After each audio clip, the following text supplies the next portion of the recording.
সম্প্রতি কুষ্টিয়ায় এক দরবার শরীফের পীরকে ধর্ম অবমাননার অভিযোগ এনে পিটিয়ে হত্যা করা হয়েছে। ভাঙচুর ও অগ্নিসংযোগের ঘটনাও ঘটেছে। এ ধরনের ঘটনাগুলোকে দেশের নানা প্রান্তে আমরা প্রায় ঘটতে দেখি। আপনার দৃষ্টিতে এসব ঘটনার মূল কারণ কি এবং একজন ধর্মীয় ব্যক্তিত্ব হিসাবে এসব সহিংসতা প্রতিরোধে সরকার কি ধরনের উদ্যোগ নেওয়া উচিত বলে আপনি মনে করেন? যারা এ ধরনের ঘটনা ঘটায় তাদের সম্পর্কে আপনার মূল্যায়ন জানতে চাই। খুবই গুরুত্বপূর্ণ একটি প্রশ্ন। প্রিয় দর্শক, এ ধরনের ঘটনা প্রায় আমাদের দেশে শোনা যায়। এ সম্পর্কে মৌলিক কথা হলো, আমরা সবসময় বলি কেউ কোনো অপরাধ করলে সেটি যথাযথভাবে প্রমাণ হওয়া, বিচার হওয়া পর্যন্ত অপেক্ষা করার নির্দেশনা ইসলাম আমাদেরকে দিয়েছে। প্রত্যেকটা অপরাধের বিচার যার যার মতো করে যদি আমরা করতে শুরু করি এবং নিজের কাঁধে যদি বিচারের দায়ভার তুলে নেই, তাহলে সেক্ষেত্রে সমাজ বিশৃঙ্খল হবে এবং একজনের মতো আরেকজন অপরাধী হবে।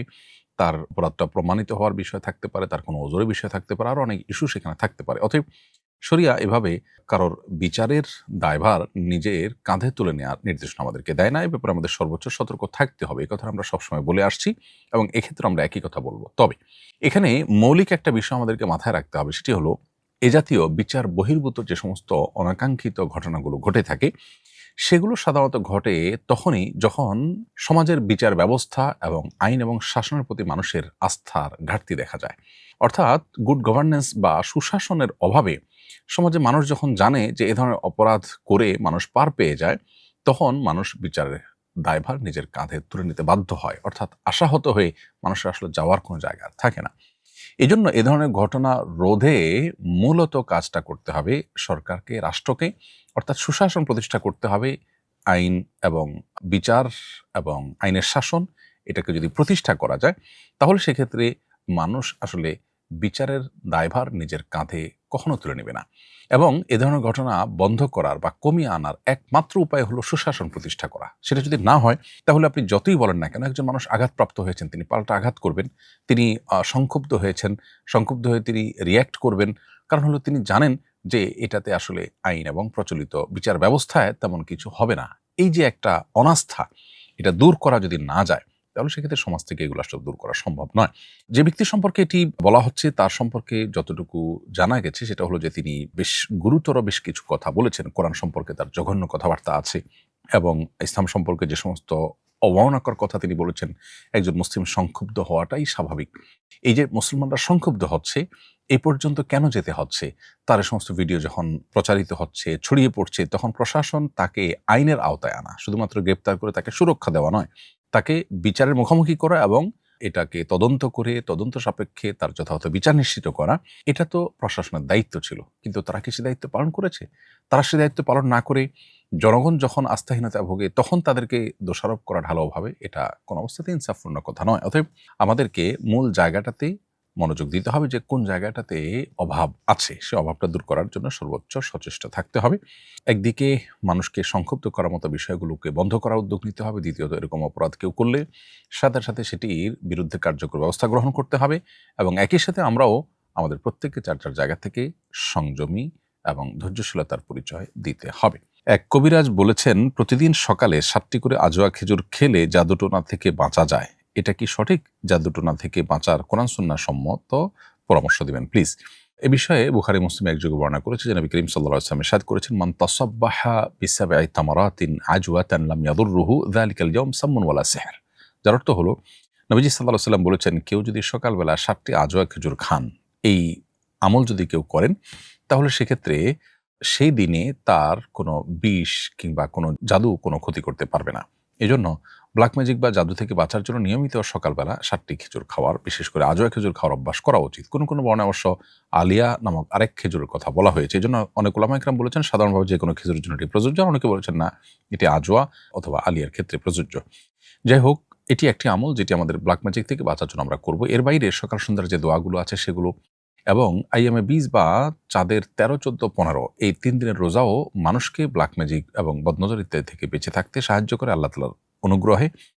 এবং সেই সাথে এই জাতীয় ক্ষয়ক্ষতি থেকে বাঁচার জন্য বেশ কিছু হারাম, যেমন মিউজিক শোনা, তারপরে আপনার যৌনতা সংশ্লিষ্ট যে গুনাহগুলো আছে সেগুলা করা, এই জাতীয় বিষয়গুলো সাধারণত ব্ল্যাক ম্যাজিকের পথকে সুগম করে দেয়। আপনি যদি এগুলো থেকে বাঁচতে চান, তাহলে সেক্ষেত্রে এই ধরনের গুনাহ যেগুলো কথা বললাম, এই জাতীয় গুনাহগুলো থেকে বেশিরভাগ বেঁচে থাকা দরকার।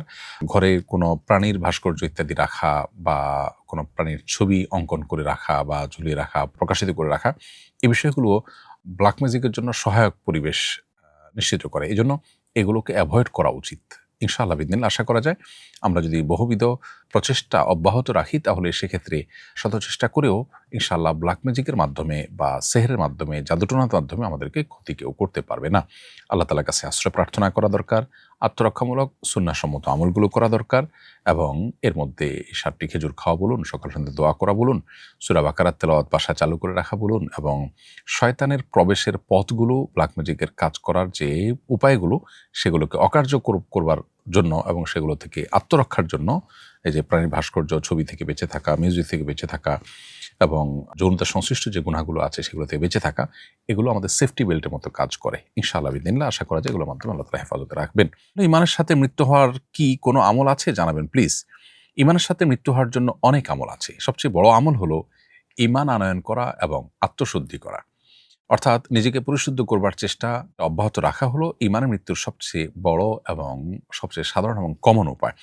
কারণ কোরআন কারীমে আল্লাহ তাআলা বলেছেন, ফামান আমানা ওয়া আসলাহা ফালা খাউফুন আলাইহিম ওয়া লাহুম ইয়াহজানুন। যারা ঈমান আনবে এবং নিজের সংশোধন করে নিবে তাদের কোনো পেরেশানি থাকবে না। অতএব ঈমান আনা এবং আত্মশুদ্ধি করা, নিজেকে সবসময় প্রতিনিয়ত ভুল থেকে সঠিকতার পথে নিয়ে আসার চেষ্টা অব্যাহত রাখা, এটাই হলো ঈমান মৃত্যুর সবচেয়ে বড় এবং কমন কারণ। পাশাপাশি বিভিন্ন আমলের বিনিময়ে জান্নাতের কথা বলা হয়েছে, শুভ পরিণতির কথা বলা হয়েছে, সবগুলোই ঈমানে মৃত্যুর আমল হিসেবে বিবেচিত হতে পারে। যেমন নবী করিম সাল্লাল্লাহু আলাইহি সাল্লাম আমাদেরকে দোয়া শিখিয়েছেন, আমরা যেন আল্লাহর কাছে দোয়া করি যে আল্লাহ আমরা যেন ভালো পরিণতির দেখা পাই, আমাদের পরিণাম যেন ভালো হয়, হোসনে খাতেমাহ বা শেষ পরিণাম যেন আমাদের ভালো হয়। অতএব আল্লাহ তাআলার কাছে সে দোয়া আমরা নিবেদন করতে পারি, আল্লাহ যেন আমাদেরকে মৃত্যু দেন ঈমানের সাথে। ওয়াতাওয়াফানি মুসলিমা, কোরআনে কোনো দোয়া আল্লাহ তাআলা আমাদেরকে শিখিয়েছেন, হে আল্লাহ আমাকে মুসলিম করে আপনি মৃত্যুবরণ করুন। তো সেই দোয়াগুলো আমরা আল্লাহর কাছে নিবেদন করতে পারি, এর মাধ্যমে আশা করা যায় যে আমরা ঈমানের মৃত্যু লাভ করব। এর পাশাপাশি নবী করিম সাল্লাল্লাহু আলাইহি সাল্লাম এবং আনসার এবং মুহাজির সাহাবীদের আদর্শ যদি কেউ ধারণ করেন তার ফলশ্রুতিতেও ঈমানের মৃত্যু লাভ হওয়ার সম্ভাবনা এবং সুযোগ রয়েছে। আল্লাহ তাআলা বলেছেন, ওয়াস-সাবিকুনাল আউয়ালুনা মিনাল মুহাজিরিন ওয়াল আনসার ওয়াল্লাযীনা ইত্তাবাউহুম বিইহসানিন রাদিয়াল্লাহু আনহুম ওয়া রাদু আনহু ওয়া আ'আদ্দা লাহুম জান্নাতিন তাজরি তাহতাহাল আনহারু খালিদিনা ফিহা যালিকাল ফাওজুল আযীম। যার অর্থ হলো যে পূর্ববর্তী মুহাজির এবং আনসার সাহাবী এবং যারা তাদের পরবর্তীতে ভালো কাজ কর্মের মাধ্যমে তাদের অনুসরণ করেছে, তাদের অনুকরণ করেছে, এই উভয়ের উপর আল্লাহ তাআলা সন্তুষ্ট এবং তাদেরকে আল্লাহ তাআলা জান্নাতে প্রবেশ করাবেন। অতএব আশা করা যায় যে আমরা যদি নবী আলাইহিস সালাম এবং মুহাজির এবং আনসার সাহাবীদেরকে অনুসরণ করি, তাদের আনুগত্য করি, নেক আমলের ক্ষেত্রে তাদের ফলো করি, তাহলে ইনশাআল্লাহ বিইذনিল্লাহ সেটা আমাদের জান্নাতে যাওয়ার কারণ হতে পারে এবং সেটা আমাদের ঈমানের মৃত্যুর কারণ হতে পারে। যেহেতু জান্নাতে যাওয়ার ওয়াদা করা হয়েছে, ঈমানের মৃত্যু তার জন্য তো অবশ্যই আবশ্যক, সেজন্য ঈমানের মৃত্যু এখান থেকে হতে পারে ইনশাআল্লাহ তাআলা। আস-সুন্নাহ ফাউন্ডেশন, উম্মার স্বার্থে সুন্নাহর সাথে।